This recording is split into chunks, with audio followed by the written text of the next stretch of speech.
Assalamualaikum warahmatullahi ta'ala wabarakatuh. So ito po yung gawa namin sa livelihood namin is ito po yung doormat po ito siya. So may pattern po ito sa paggawa. So madali lang po itong gawin. Isa-isip lang po at kailangan po is pagtuunan mo po ng pansin.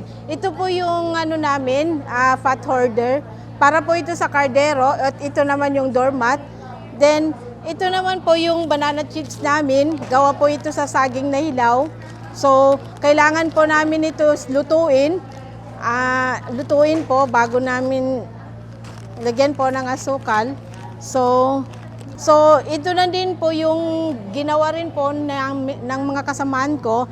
Ito po yung tinahi po ito siya. Tinahi po ng makina. So doormat din po ito pero tahi lang po ito siya. Gawa lang po ito sa makina. So gawa ito sa pako. May pattern po ito siya. So malaki ito yung pattern niya. Gawa po sa dito na maliit na pattern. Then ito naman po, ito po yung sa chichirya lang po.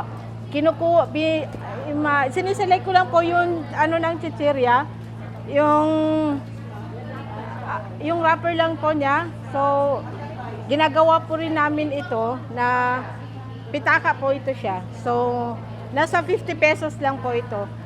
Then gagawin ko ito nasa 3 weeks ko lang po sa ginagawa. Pinagtutunan ko talaga po siya ng pansin kasi mahirap din po ito siya gawin dahil gugupitin pa po ito siya ng maliliit. At binibenta ko siya ito sir kung may okasyon na dinadala ko po yung mga product ko. Kasi nagbibenta ako at minsan nilalago ko po ito sa mga kapitbahay namin at nabibenta naman po. So ito siya is nasa 15 pesos lang po kasi binibili ko yung yung tela, ukay-ukay lang po yung tela niya, ginugupit ko lang siya. So ito is nasa 10 pesos kasi rintaso rin po ito siya. Actually ito rintaso rin kaso mahirap ko hanapin yung rintaso. Binibili ko na lang po yun sa ukay-ukay.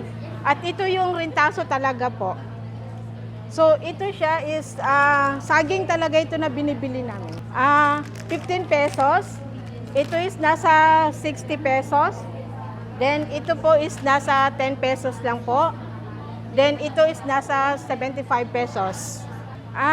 Pangalan ng namin, organization namin is nasa Makamangon Organization. So sa Tamantaka Mother po ito siya. Ang president po namin is si Madam Verdausa po.